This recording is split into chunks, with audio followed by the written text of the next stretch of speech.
Top Africa Magazine. À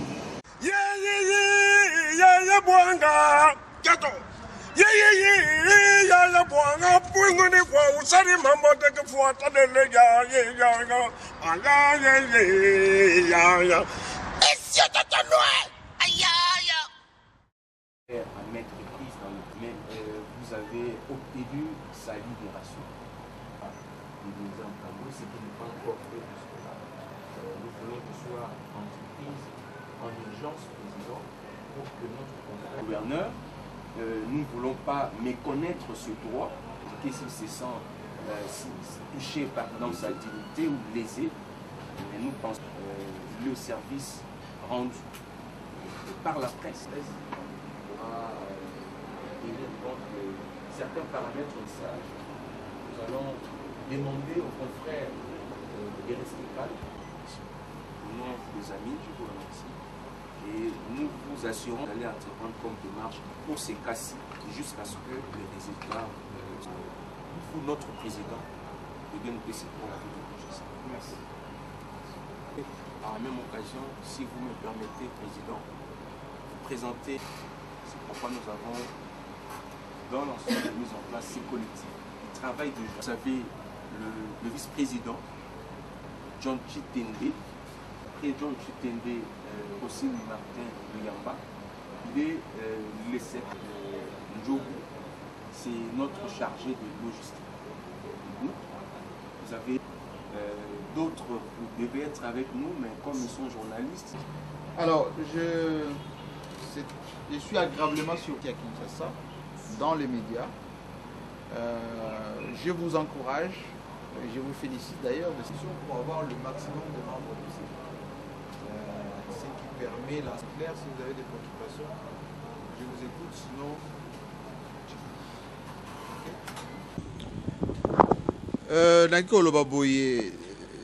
Depuis baye kozwaye na justice collaborateur Nabiso, collègue Nabiso, Elisée Tamboué, azaki en contact nanga. Ngamoko na bengakie de le premier jour pour naeba likambo eza ndenge nini.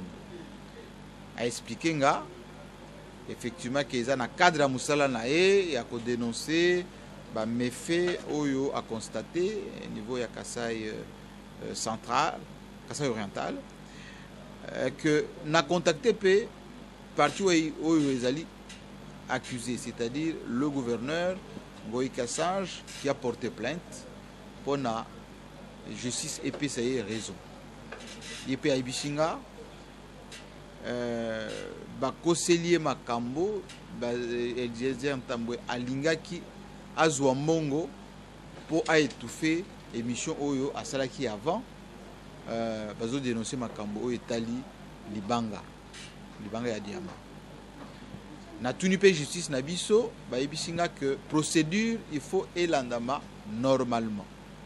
Mais nga en tant que président na mokonzi ba journaliste wana kisasa na lobby na kolandela makambo oyo ndenge na sala kapona ba journaliste na nga nyonso. Ndenge na saki niveau ya Mike Mukebai, niveau ya Daniel Safu, niveau ya ba journaliste mususu oyo antenne ana ba misusu bazaki ba kokoso mike na justice na biso bien na police quelle que soit la situation parce que musala langa ezali pona ko protéger ba journaliste quel que soit le problème ba cause la lango il faut naeba ndenge nini ya ko protéger bango yango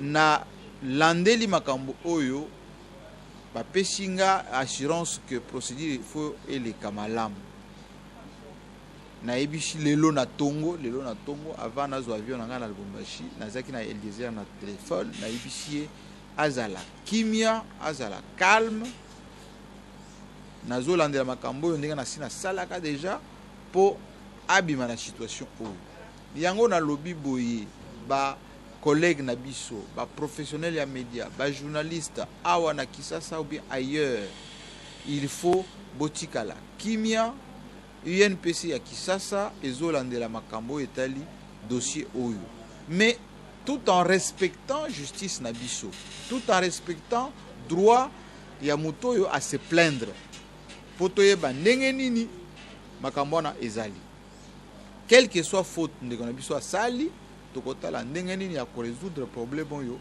calmement. Donc makambo etali banungu kosala mwa makelele ezo compliquer vie na situation ndeko na biso. Il faut battre se base à la calme tokolanda makambo oyo calmement.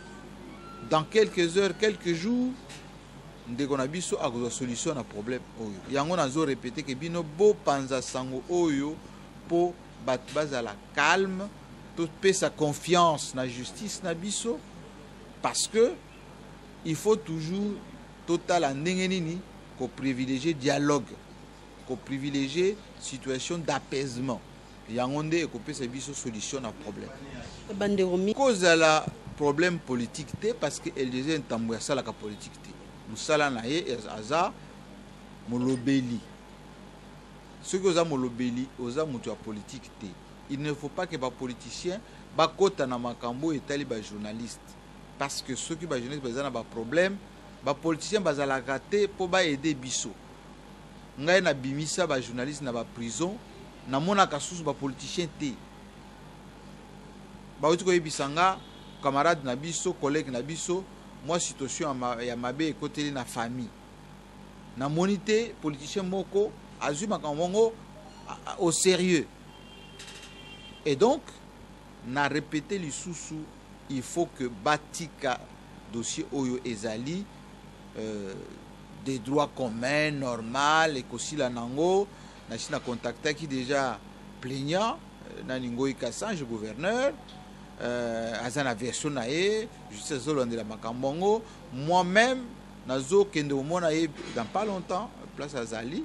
Il faut que makambo ici là et qu'aussi la paix pour na salango déjà na silisa, mais makambo politique ko na kati ezati ba oyo balingi ba tirer profit na eloko oyo, que ça soit au niveau ya majorité, que ça soit au niveau ya opposition batika ye el diesel musala na ko panza sango ko pesa basango musala na ye politicien te na éviter ce kaza na carte ya membre ya parti quelqu'un, à mon avis ezati yango nazo protéger en tant que journaliste. Top Africa Magazine. Merci bien maman. Makambo o etali mapona minamboko yo esala pasi mwa mingi. Tantôt gouvernement de la République à Lobi mbongo ezate, tantôt aza très favorable na ba o bazo kanisa tamsu bako sunga biso. Peut-être aza en raison d'une manière ou d'une autre, mais bon, ceux qui ont mona que masungi wana ezapona ko mona biso pamba fasa msala oyo ko sala que to mbongo peto kende na mapona mina ba échéance oti oyo singeli ba payer belé ba boya pe ba masungi moko oyo tango nyonso komonela bato etc. So na zu ba payer le roi ba Malaisie, ba payer le roi ba Corée du Sud, ba payer le roi ba Singapour, ba Taïwan, basala nyonso po basala makasi ke babimisa makoki na bango moko oyo kosala ki bamonela bango na bato mosusu. Mais bon eloko mpe ya mabe kaka ezomona sikoyo effort mpenza mpona tozwa makoki ezosalema mama makasi te. Makoki yango mpe eza mbinga parce que mingi ezokɔta na bapoche ya bato. Bon, c'est ce que le gouvernement a monique, il y a mon koki parce que l'élection est attribuée de souveraineté. Bon, takende, mbonge bima, et ça les masselons ba échéance ndenge singeli. Kasi azaki na makoki toi tsoka koka kinde makambongo c'est les matchs kasi yazo benda ngo molai ezaka kalikamba mbongo. Na bato libanda ba lebier que to porter quand même moi ce qu'on a biso na République démocratique ya Congo kasi ya roboya yango pona nini. Il faut qu'on sépare. Il faut qu'on sépare deux choses. Réunion à Genève, où il y a un organisme nyonso bakutana pour la makambetali, il y a aide humanitaire et que c'est une aide où il y a une élection. Déjà nous sommes à Monusco, Monusco a supporté grande partie il y a makambo etali processus électoral. Ils ont quand même bakit, ils ont sala ba déplacement. Na lobby to ont besoin toujours d'avion, il y a Monusco. côté wana en tout cas aide ezali soko toli na ba chancellerie na ba o baza ko sunga CNI ebele ya ba coopération bilatérale comme multilatérale baza ko sunga CNI en tout cas na landaki makambo etali rapport ya ODEP Observatoire pour les dépenses publiques balakisa qui était déjà la contribution à la communauté internationale est en proportion de 175 millions de dollars. Oh, bah, c'est ni tant ni sorti ni pas l'obéir en route. Et donc, sincèrement, dans ma communauté, ma bonne amie, dans limité que le gouvernement a sa koboya pour Nayango.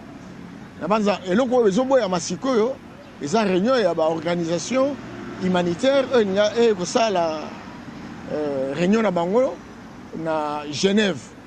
Mais oyebi makambo yo ndenge ezosala ezoleka eza atina moko te mpona koboyaka mpona kanda bayi lompoto balobi soki oza na orgueil tia yango mpo te mboka ekele liboso mais kotia mboka erespecte orgueil na yo mpo esala puissance na yo moko te sikoyo ya solo toza na makoki mingi te sikoyo volonté penza ya kobongisa mboka yango mpe eza ya makasi te et puis toza toujours na besoin ya oyo baza libanda même soki bazala na volonté ya solo mpona basunga biso te bamonela biso ntango nyonso angomoi ke biso moko toprendre conscience na yango mpe tosala makasi ke togere mboka na biso de telle sorte ke bato barespecte biso oyebi pays moko te na mokili oyo kofanda sans dette extérieure y compris la Chine lelo aza na plus de 5 000 milliards de réserves.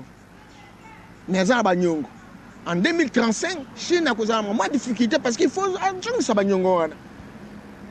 les États-Unis ont la plus grande puissance militaire et économique du monde. Il y a 17 000 milliards. Produit intérieur brut, 18 000 milliards. C'est que nous avons toujours la nécessité de faire sunga. Yango eza mabe te kasi soki olingi ke bamonelaka yo te bien osali mpe makasi obimisi baressource obimisi nyonso ekopermettre ke mboka ekeye liboso et je pense que eza très nécessaire na eloko wana mais kozala na orgueil ke na boyi moto asunganga eza début mpe ya mayele eta mosusu osala makasi mpo te mboka mpe ombeka na oproduire ogere malamu mboka ekeye liboso voilà eloko nakoyebisa yo na mboka télévision eza ngonga mwa liloba na yo ya Afrika bayimboka basimba nini na makambo nyonso oyebi mama biso baélection baaide extérieure eza biloko moko eyebanaka depuis bambula na bamboka na biso oyo ya Afrika emema biso epai te ezala aide ezala élection emema biso epai te parce que baye oyo baza kokamba mboka baye oyo baza kovote bazwi nanu mayele te ya kocomprendre mpo nani tozosala baexercice wana mboka eza na difficulté mboka ezokeye liboso te bato balandaka bato me balandaka eloko nini yango bango kosalela mpo na mboka te tant ke tokozala kaka kolanda kozala toujours derrière ya bato mpo na beauté na bango mpo na mbongo na bango mpo na kitoko na bango tokokende epai te kasi ntango tokomona bato oyo bakobimisa bakanisi oyo bakobimisa makambo oyo bango bakoki kosalela lelo lobi na lobi kuna na banza ekozala eloko ya liboso mboka biso mpo etambola nayebisi bino biso tozali wana tomeki kokota na laboratoire mpe tomoni ke toza na quelque chose mpona topesa mboka oyo ekozala ndenge nini c'est vrai tocréer mouvement oyo tobengi nouvelle vision panafricaine oyo tomonaka ke ntango nyonso mpo tokende liboso il faut afrique ezala motu moko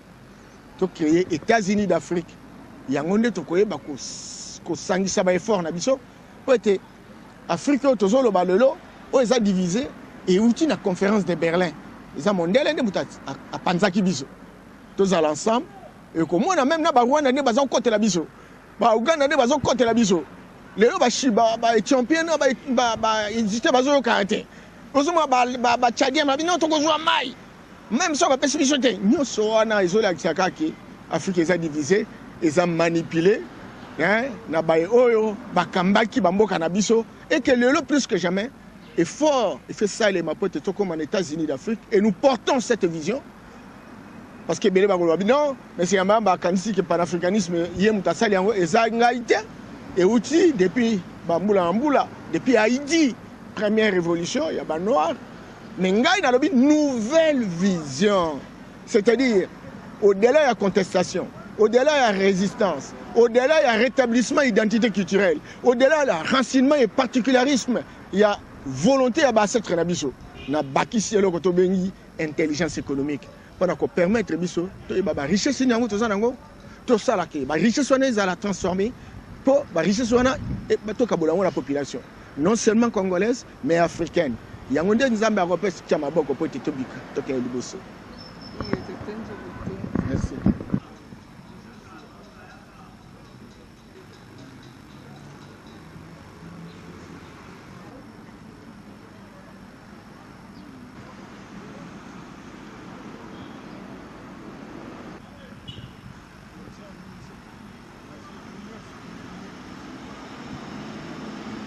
Top Africa Magazine.